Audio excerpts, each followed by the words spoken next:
Set पर रौनक थी, पर हवा में सन्नाटा भी। लाइट्स की चमक के बीच किसी तूफान के आने का एहसास था। राध्या आज अपने जीवन का सबसे बड़ा सीन देने वाली थी, एक एक्ट्रेस के रूप में नहीं, एक बहू, एक औरत के सम्मान के लिए। कैमरे तैयार थे। डायरेक्टर ने एक्शन कहा और उसी पल राध्या ने वैनिटी वैन से कदम बाहर रखा। पर जैसे ही उसने आईने में खुद को देखा, उसका दिल सिहर उठा। छोटे, खुलासे कपड़ों में सजी राध्या ने खुद को पहचाना ही नहीं। सीन की डिमांड है, डायरेक्टर के शब्द अब उसके कानों में हथौड़े की तरह गूंज रहे थे। पर जब उसकी निगाह सामने बैठे अपने सास-ससुर पर पड़ी, उसके कदम रुक गए। सास की आंखों में सवाल थे, ससुर की आंखों में गुस्सा। राध्या का गला सूख गया। उसका दिल जोर से धड़कने लगा।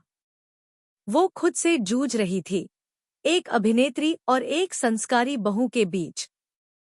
तभी सेट के दरवाजे से प्रथम आया। वो सब समझ चुका था। बिना कुछ सोचे उसने अपनी जैकेट उतारी और सबके सामने जाकर राध्या के कंधों पर डाल दी। अब डरने की जरूरत नहीं है ए राध्या, मैं हूं ना तुम्हारे साथ।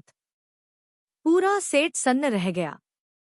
कैमरे थम गए, लाइट्स धीमी पड़ी और राध्या की आंखों में आंसू आ गए, राहत और कृतज्ञता के साथ।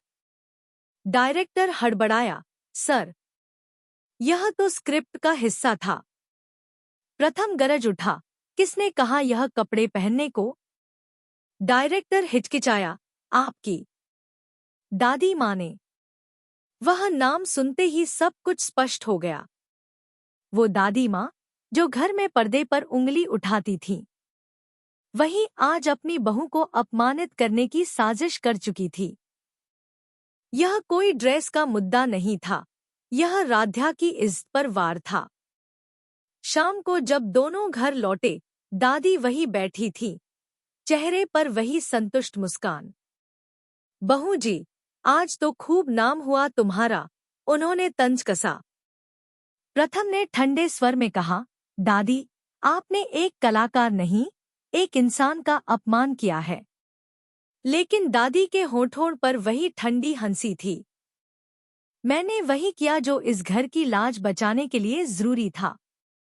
अगले दिन पूरा परिवार शूट पर पहुंचा, देखने की हमारी बहू क्या तमाशा करती है।